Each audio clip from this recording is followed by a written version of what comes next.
ഈയിടെ 4 സ്ലാബായിരുന്ന GST 2 സ്ലാബായിട്ട് കുറച്ചു. അപ്പോൾ ഈ 2 സ്ലാബായിട്ട് കുറച്ചപ്പം അടികിട്ടിയ ഒരു സ്ഥാപനമാണ് നമ്മുടെ സർക്കാരിൻ്റെ കേരള ലോട്ടറി. ഇതോടെ ഈ GST പരിഷ്കരണം വന്നതോടെ നമ്മുടെ ലോട്ടറി ഡിപ്പാർട്ട്മെൻറ്റ് തന്നെ പ്രതിസന്ധിയിലായി എന്നാണ് വിവരം. ലോട്ടറിയുടെ നികുതി ഇപ്പോൾ 40%. ടിക്കറ്റ് നിരക്ക് ഉയർത്തേണ്ടി വരുമെന്ന് ആശങ്ക വല്ലാതെയുണ്ട്. കാരണം ലോട്ടറി ടിക്കറ്റിൻ്റെ വില ഉയർത്തി കഴിഞ്ഞാൽ അത് വാങ്ങാൻ ആൾക്കാർ കുറയും ഒക്കെയാണ്. ഈ നികുതി ഉയർത്തിയത് കേരളത്തിന് കടുത്ത പ്രതിസന്ധി ഉണ്ടാക്കുമെന്നാണ് ധനമന്ത്രി KN ബാലഗോപാൽ 24 പറഞ്ഞത്. നമുക്ക് ആദ്യം നമ്മുടെ മന്ത്രിയുടെ വാക്കുകളൊന്ന് കാണാം. ലോട്ടറിയുടെ കാര്യത്തിനകത്തൊരു വലിയ സമയപരിമിതിയുണ്ട് നമ്മളെ സംബന്ധിച്ച്. ഈ അടിയന്തരമായി കാര്യങ്ങൾ ആലോചിക്കേണ്ടി വരും. ഇപ്പം പിന്നെ ലോട്ടറി ഈ രംഗത്തെ സംഘടനകളെ വിളിക്കണം. ലോട്ടറി സംരക്ഷണ സമിതി എന്ന് പറഞ്ഞുള്ള സംഘടനകളെല്ലാം കൂടെ ചേർന്നുണ്ട്, ഉദ്യോഗസ്ഥന്മാരുമായിട്ട് സംസാരിക്കുന്നുണ്ട്. എങ്ങനെയാണ് ഈ കാര്യം കൈകാര്യം ചെയ്യുന്നതെന്നുള്ള പ്രശ്നം തന്നെയാണ്. ഈ ലോട്ടറിയുടെ വില കൂട്ടണോ? 28 എന്നുള്ളത് 40 ആകുമ്പോൾ ഉണ്ടാകുന്ന പിന്നെ വ്യത്യാസം സമ്മാനങ്ങളും കമ്മീഷനും ബാക്കിയും എല്ലാം വരുന്ന പ്രശ്നമാണ്. അപ്പോൾ അതുകൊണ്ട് അടിയന്തരമായിട്ട് ആ കാര്യത്തെ സംബന്ധിച്ച് ചർച്ച ചെയ്യും. ഈ ആഴ്ചയൊക്കെ ആയിട്ട് അത് സംസാരിച്ച് ഒരു ധാരണയാക്കിയില്ലെങ്കിൽ ലോട്ടറി വല്ലാത്തൊരു അവസ്ഥയിലേക്ക് പോകും. തിരുവനന്തപുരത്ത് ഉമേഷ് ബാലകൃഷ്ണൻ തത്സമയം ചേരുന്നു. Umesh, good morning.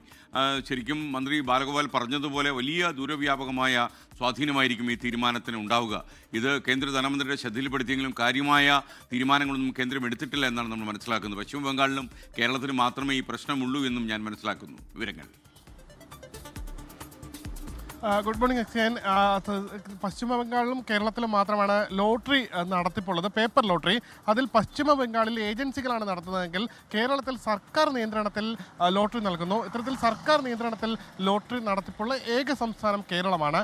ഈ സാഹചര്യത്തിൽ കേരളത്തിൽ കടുത്ത പ്രതിസന്ധിയിലേക്ക് പോവുകയാണ്. ഏറ്റവും അടുത്ത് തന്നെ നമ്മൾ ഒരുപക്ഷെ ഏറ്റവും കൂടുതൽ ആളുകൾ ലോട്ടറി എടുക്കുന്നത് ഈ ഓണം ബമ്പറാണ്. ഓണം ബമ്പറിൽ നിരവധി പേർ ജീവനക്കാർ ഒന്നിച്ചു ചേർന്ന് എടുക്കാറുണ്ട്.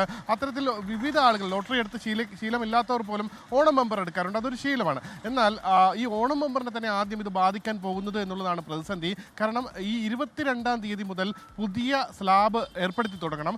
നമ്മുടെ ലോട്ടറി ഓണം ബമ്പർ ലോട്ടറി നറുക്കെടുപ്പ് ഉദ്ദേശിക്കുന്നത് 29-നാണ്. അതായത് ഈ 22-ന് പുതിയ സ്ലാബ് വരികയും 29 വരെ ഈ ഇതേ നിലയ്ക്ക്, അതായത് 500 രൂപയാണ് ടിക്കറ്റ് വില, 500 രൂപയിൽ തന്നെ 22-ന് ശേഷം എങ്ങനെ മുന്നോട്ട് ഇത് കൊണ്ടുപോയി വിൽക്കും എന്നീ കാര്യങ്ങളെല്ലാം ഇപ്പോൾ തന്നെ തീരുമാനമെടുക്കണം. അതുകൂടാതെ നിലവിൽ ഇപ്പോൾ ലോട്ടറിയുടെ തുക 40 രൂപയായിരുന്നത്, സാധാരണ ലോട്ടറിയുടെ തുക 40 രൂപയായിരുന്നത് 50 രൂപയായി ഉയർത്തി. അതിനനുസരിച്ച് വിവിധ സമ്മാനങ്ങളിലും സമ്മാന ഘടനയിലുമെല്ലാം മാറ്റം വരുത്തിയിട്ടുണ്ട്. കൂടുതൽ പേർക്ക് സമ്മാനം ലഭിക്കുന്ന രീതിയിലാണ് ഈ ഘടന മാറ്റം വരുത്തിയത്.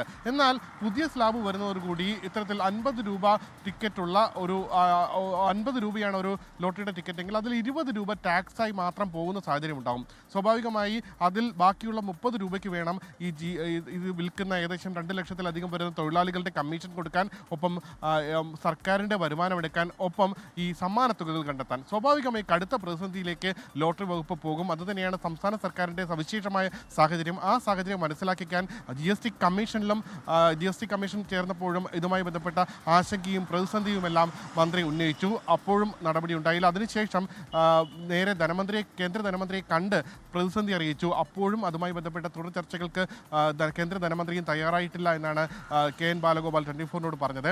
എന്തായാലും ഇത് പ്രതിസന്ധി നേരിടാൻ പോകുന്നത് എങ്ങനെയാണ് ഈ ലോട്ടറി ടിക്കറ്റിൻ്റെ വില കൂട്ടിയാൽ കഴിഞ്ഞ 2 മാസം മുൻപ് വില കൂട്ടിയതാണ്. സ്വാഭാവികമായി ഇനി വില കൂട്ടിയാൽ അത് എങ്ങനെ ഈ ലോട്ടറി സ്ഥിരമായി എടുക്കുന്ന ആളുകൾ എടുക്കുമോ, അത് അക്സെപ്റ്റ് ചെയ്യുമോ തുടങ്ങിയ ചോദ്യങ്ങൾ നിൽക്കുന്നു. ഏതെങ്കിലും രീതിയിൽ കമ്മീഷൻ കുറച്ചാൽ അത് സാധാരണ നമുക്കറിയാം ഈ 2 ലക്ഷത്തോളം വരുന്ന തൊഴിലാളികളിൽ ഏകദേശം 90% പേരും എന്തെങ്കിലും രീതിയിലുള്ള ബുദ്ധിമുട്ടുകൾ നേരിടുന്ന, ശാരീരിക ബുദ്ധിമുട്ടുകളെല്ലാം നേരിടുന്ന ആളുകളാണ് ഈ ലോട്ടറി ടിക്കറ്റ് വിൽക്കുന്നത്. അപ്പോൾ അവർക്ക് കമ്മീഷൻ കുറയും. ആ രീതിയിലുള്ള പ്രശ്നങ്ങളുണ്ട്. എന്തായാലും ഈ പ്രശ്നങ്ങൾ കേരളത്തിൻ്റെ സവിശേഷ സാഹചര്യമാണ്. എന്തായാലും ഇത് കേന്ദ്രത്തെ കൂടി അറിയിക്കാനും തീരുമാനിച്ചിട്ടുണ്ട്. പ്രത്യേക യോഗം വിളിക്കാനും, കേരളത്തിലെ യോഗം വിളിക്കാനും തീരുമാനിച്ചിട്ടുണ്ട്.